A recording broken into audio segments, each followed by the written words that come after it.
Hey man, just giving you a quick call. I just wanted to let you know that you are so close, dude. You're so much closer than you think. A lot of these big goals that we've had and these big aspirations, they're right around the corner for you, dude. So you just cannot give up. So stoked for you to see this. P.S. We bought a Lambo. So keep going, bro. We'll talk soon. Peace. Hey, what's going on, guys? My name is Bryson. This is the Bryson Everyday Project podcast. This podcast is a little bit different than other ones out there. Here, I only focus on documentation. I don't focus on quality or being professional or being entertaining. If that sounds like something you're interested in, I'd love for you to stick around and give the show a listen. You can also follow me on Instagram at BRQUSE. Thank you so much. Here's the show. Yo, what's going on? It's episode 772. Oh, here we go. I'm in my closet again. And I guarantee you this quality is fucking unreal. I'm just standing here in my closet, holding my phone near my hoodies, just speaking. And I guarantee you it sounds fucking butter. But if we come out here to the bathroom, yeah, it's probably not as good because of all the reverb and shit like that. So I am trying my best to get ready pretty quickly. I have been glued to my desk all day long. It has been one of the most productive days that I've had in a while. And I wanted to talk about that. So that's going to be what the show's about, but I got to hurry and get ready. I don't want to have to record a show right before bed. It's probably one of my least favorite things, yet I do it all the time. So quality on this specific show is going to be shit. Currently making the bed. I like to make it so that Lexi comes home to a nice little tidy place. Even though she's about to be home in 5 minutes, she won't know the difference. But she listens to these shows, so now she'll know my secret. But yeah, so I'm currently just getting ready. But anyway, so today, a great portion of my time was spent actually not on FitBiz. It was just making an app on an iPhone. So this might sound contradicting, I don't know, to yesterday's show, which was, I think I was talking about how I should focus on the app or focus on the software that can get me a lot more money per one sale rather than a shitload of sales for the same amount. So for example, if I sell FitBiz for a total of, I don't know, we'll just say $3,000. It's easy math. $3,000, that is one sale for $3,000. Much harder sale to get, but it's $3,000. Or I can focus on getting 1,000 people at $3 a month for the same amount of money, and that's recurring. So that's the comparison. You know, it's a no-brainer, I would say. However, I spent a good amount of time today, like I said, actually building an iPhone app that is I guess you could call it a version of, what do you call it? I think I talked about this on a Legion Excellence podcast. I don't know if I think I talked about it on the show. Called it the Blade. Yeah, I was on the show for sure. It was the Blade. It was kind of my version of 75 Hard in a sense. I mean, it wasn't 75 Hard at all, but it was I don't even want to say it was a spinoff. It's completely different. I mean, you choose everything. It's not even fitness related if you don't want it to be. It has nothing to do with your body, or it's just mental toughness. I'm out of breath. Goddamn. Oh, is Lexi home? Fuck, I gotta hurry. She's not home yet. We're good. Thought I heard the garage opening. Anyway, so it was, you choose something to stick to, something to give up, something that's very hard for you to do, and then a small little detail to focus on. Like picking up a piece of litter, that was it. I said, dude, I do so well. Ugh. Anyway, it was my mental toughness protocol. And of course, it could be reworked, but I gave it 3 shots. I think I did 3 blades. I think so. Or maybe I just did 2. I didn't do a 3rd one. I can't remember. But anyway, I actually thought of so many different ways that I could monetize that, kind of, and make it into almost a habit tracker, which there is a plethora of those on the market. It's probably the easiest thing to code. But I thought of differentiating ways. I guess I thought of ways to differentiate myself from every other one. And I came up with a lot of cool stuff and kind of took shape from the blade. And I plan to continue on with it because I made so much progress today. And I think the biggest reason why I made so much progress was because I started just one thing at a time. I didn't try to do, I didn't, for example, with FitBiz, it was just copying Notion. And that got out of hand very quickly because everything that Notion does, it's so powerful already. There's so many integrations. There's so many connections that I can make. There's so many things there's a lot of moving pieces. I mean, we're talking about managing clients and team members and permissions and authentication and security and profiles and hours and money and syncing Stripe, syncing Slack, syncing Calendly, all of these different things into one platform, making it run smoothly, so many moving parts. And it became a monstrous project very quickly. I got very humbled very quickly because today I got so, in over my head because I started working on the employee scheduling and shifts and things like that.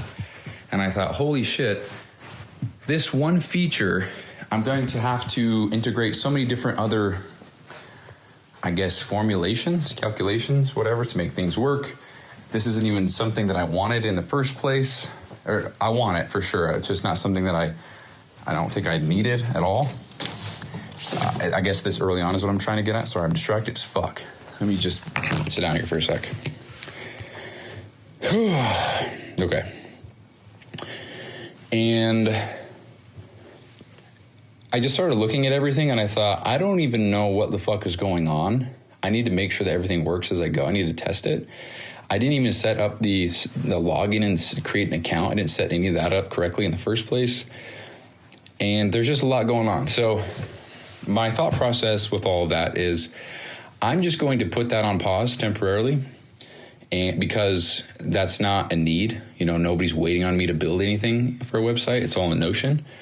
And for Trey and Mina, it's just, I've just been maintaining things in Notion, making updates, fixing things here and there, and making sure that everything is good to go and rock and roll in that regard. And as far as a website goes, I've only mentioned it to both of them. I haven't said, I will be doing this for you. So if they want it, then I can absolutely make that happen. But there's just a lot more at stake with this FitBiz, because this is how coaches track their business. This is what these coaches will lean on to track all their stuff, to make sure that everything is correct and accurate. And if anything is wrong, which I feel like the likelihood is higher than it should be of something going wrong, because I don't know how to code. I'm using AI. I have a lot of trust and belief in what AI is doing because there's no issues, there's no errors when I correct them. Everything runs how it should after I fix everything. But still, and the fact that it's such a high price point, it's tough, to say, hey, here's my thing, it's $5,000, buy it, and then they buy it, and then shit, I would, I don't know, not an excuse, not my justification, but I was just thinking about that, and I thought, well, I think what I'm going to do is pause on this giant-ass project because there's no rush. I feel fine with how things are. I want to do shit that excites me and brings me a lot of joy and stuff that I believe in. And honestly, I want to do some stuff for me because everything that I've built, it's not for me. It's not for anybody but these coaches. I love the building process. I love the analytics and the data and blah, blah, blah. But I'm not doing anything for myself. And I thought, what if I built something that I could use to help me get my shit together in certain aspects of my life and then market it that way, So I don't know. I'm in no rush. There's no pressure for me to make a sale for $5,000 or else my house explodes. Maybe it would be better if that happens, if that were the case, but I'm fine how things are, and I'm really just resting on the fact that if all of Mina fires me and Trey fires me, I just go back to FedEx. I actually will end up making more than I do now working for FedEx, and it would suck. I'd work my 40 hours or probably more, probably less, whatever, per week. I'd have to be on payroll, work a 9 to 5, but that's what I used to do, and that's what majority of the world does. That's what people have settled for. So me, my quote worst case scenario is just what everybody else's normal life is. So not too concerned, I'll be honest. I just don't think it's a big deal. I don't think that I need to be, maybe this is a shitty mindset, I don't know, but I just don't think that I need to be rushing a product to market when I'm not confident in it, or when I'm not feeling it, or when I'm not whatever. Not necessarily that I'm feeling it. I think that's kind of shitty. Not a good descriptor of what I'm trying to get at, but I don't know. So the idea of this app came about, and I have started developing it, using AI. The first coding language that I really dove into was Swift, so I actually do know a little bit of what I'm looking at, which is cool. This is it's an iPhone app. So already everything is so much smaller than a full web-based app subscription.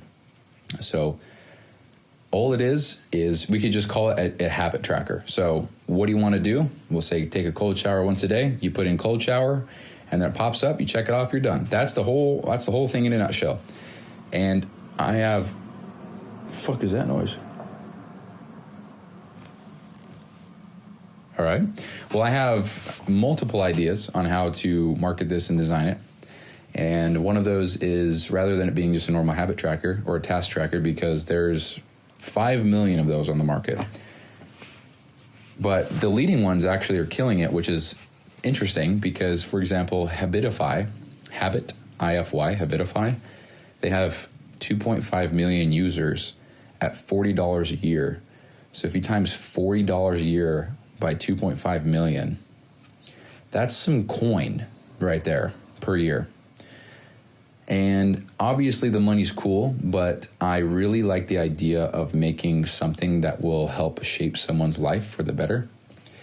And the long-term vision that I can see with this, for example, is making it almost into a social media. And what I mean by that is I have my account, I have my habits, my tasks that I want to do. So maybe I'm putting cold shower, maybe read 10 pages, maybe hit the gym, maybe it's don't skip exercise. So maybe it's not even exercise, maybe it's don't skip exercise because I skip a lot, or maybe it's the opposite. Maybe I gym too much. Maybe I want to take a day off. I don't know, whatever it is.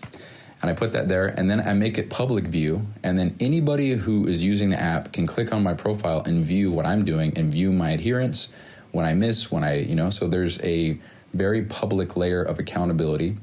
Now, obviously, I think with privacy, I don't know anything about this, but I'm sure that there's some kind of law that prohibits the force of making certain things public like that. But I don't know. I feel like that would have to be up to me in my terms of service or whatever. But for example, if you want to say you're not going to skip the gym and it's public and you put that in there, people will know that you're skipping the gym. And now they're just complete strangers. But the kicker is you can have friends, or you can have a community, or you can be part of somebody else's community. So if we have, I guess we'll keep it in the theme of this podcast. If we have Mina, who is running his own community on this app, then we can see within that community who have subscribed to his challenge or subscribed to his habits or his whatever. I can click on there and see who's in the community, and I can see the leaders of the habits or whatever, or the tasks. I'm calling them blades in spirit of the old program that I had. And we can see who's Slack and who's not. I can send, I could click a button that just sends a reminder, and the end user would see a pop-up or a notification that says, hey, Bryson noticed that you're falling off. He doesn't want you to fail. Click here to make sure you check off your read 10 pages before midnight or whatever. So that way you have the public accountability. You have eyes on you at all times, and you can really put some of your skeletons out there. So if you are embarrassed of something that you're doing, or a habit that you can't lack, or maybe you nobody knows that you drink, but you drink all the time at night, or maybe nobody knows that you vape, but you vape all the time and you want to squash that, you can put that there. People will see it and be like, what the fuck? And now everybody knows that you do. So now you have no choice but to, knock the habit. So that's kind of the idea. So there's so much to come with that. The other idea I had was making leaderboards out of these habits. I don't know how to force the trust factor. It would just have to be We have to go on the honor system. And the kind of app and kind of marketing and branding that I would want to do would probably be heavy on integrity, the honor system, and bettering yourself that way. So this just goes back to how I believe 75 Hard changed my life forever. And it changed my way of thinking forever, because I know what I'm capable of doing. And I know right now in my stage of life, I'm not anywhere near that. And I want to feel that way again. So I want to enable that for other people. And I want that accountability factor and the prestige and the awareness of bettering yourself to be more out there. That's something that I believe in. And that's something that I actually get mad about for myself when I'm not performing to the best of my abilities. So with certain tasks or blades, as I'm calling them, like I said, the most used ones or the most common ones, which I'll have to figure this out, but they would actually be made into a public leaderboard. So when you actually create that blade for yourself, so if it's a cold shower for 3 minutes, that's a public leaderboard. So when you create that for yourself and you subscribe to it, you then enter the ranks of people using and I guess adhering to that same blade for whatever. And you can see who's leading the pack, who's got the most in a row, who's done the most, who has skipped the most, all this stuff, right? And obviously you couldn't do a leaderboard for every single thing because it's custom. It wouldn't be dust off left side of the armchair that's brown, not black, 5 times per hour. What the fuck is that? You're going to be the only person on planet Earth doing that. So if it were something like I said, read 10 pages, that's a global leaderboard. Anybody who has the app could be seen on there and track. You could filter the leaderboards to people who have started this month or people who have started last month, people all time, and just see how you rank up. You'd have different leagues to be part of, so you could work to get out of that league. I don't know.